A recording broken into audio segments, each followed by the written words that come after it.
It's an annual ritual here in South Jersey. The leaves are changing as we go into October. For this episode of On the Road, we're talking about why you see some trees like this with no leaves on their trees, fall foliage is done, and some other trees that are just plain green.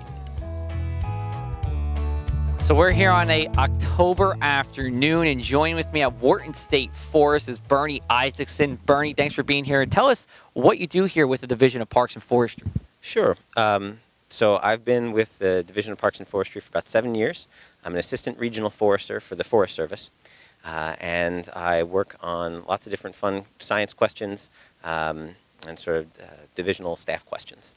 How long have you been interested in forestry? Would that be the right thing to say? Yeah, you could say that. I've been interested in forestry and natural resources since I was a growing boy, a hungry boy. So I wanted to learn the different kinds of wild edibles that were out there because I just was hungry all the time and wanted to snack. And so I started out learning, some edible berries and nuts, and then wanting to learn different ways that you could use different plants. And that sort of fueled an overall interest in getting to know and develop a relationship with all the different species I can. Did you ever find enough berries and other fruits to keep you full throughout the day? I never just made it the sole thing I was subsisting off of. I've certainly made meals that were entirely wild edibles, but no, I haven't tried to make it where it was all I ate all day for long periods of time. Okay, all right, I got you. Tell us about fall foliage here in South Jersey. What does it mean to you when we're getting into October and it's cooling down and the leaves are changing? So the exciting part about this time of year, the Forest Service does a fall forestry festival at the beginning of October every year. And one of the things I really like about this time of year is getting to take the time to go with my family, take the kids out to go and collect lots of different samples and watch them develop their relationships with the different plant species that are out there. And then getting to take all that and all the excitement that they have the day before and then bring it to the Fall Forestry Festival and then share that with other folks. Because seeing people get excited when they, when that spark lights up for them about when they've made a relationship with a plant or animal species, that is a fantastic feeling as a public servant to get people excited about their resources.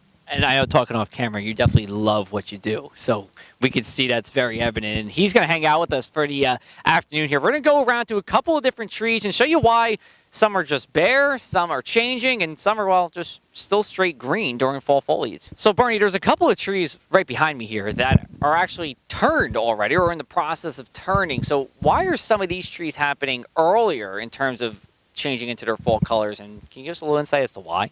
Sure. So different species respond to the cues in autumn in different ways. These happen to be sugar maple trees. Sugar maples and maples in general tend to change their colors first and drop their leaves earlier than other species. It all depends on the specific adaptations that species has to its environment, the patterns that it's evolved to be cued into. Right, now, Bernie, you told us all about the season that is, but now we're going to get into some of the specific trees. So it looks like we have some oak trees behind us, and they're still fairly green here, being that we are in late October. So what is influencing that? So oaks tend to hold their leaves later than a lot of other species, and then they drop their leaves pretty quickly.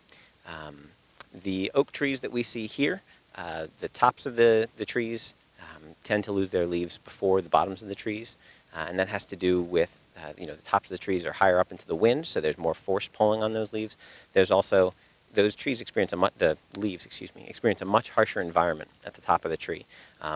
They're exposed to the heat, exposed to the cold, exposed to the sunlight, exposed to drier conditions than the leaves that are more sheltered and shaded in the bottom. And so you tend to lose the leaves out of the tops of the trees first. So you can say that they're the first line of defense for the tree as a whole? You might say that. They provide like a thermal blanket to the leaves underneath them. And so as that cover is lost, then the leaves underneath tend to progress into fall. Here's one thing, though. If you really want to get that fall foliage early, Bernie's going to tell us why you want to plant some dogwood trees.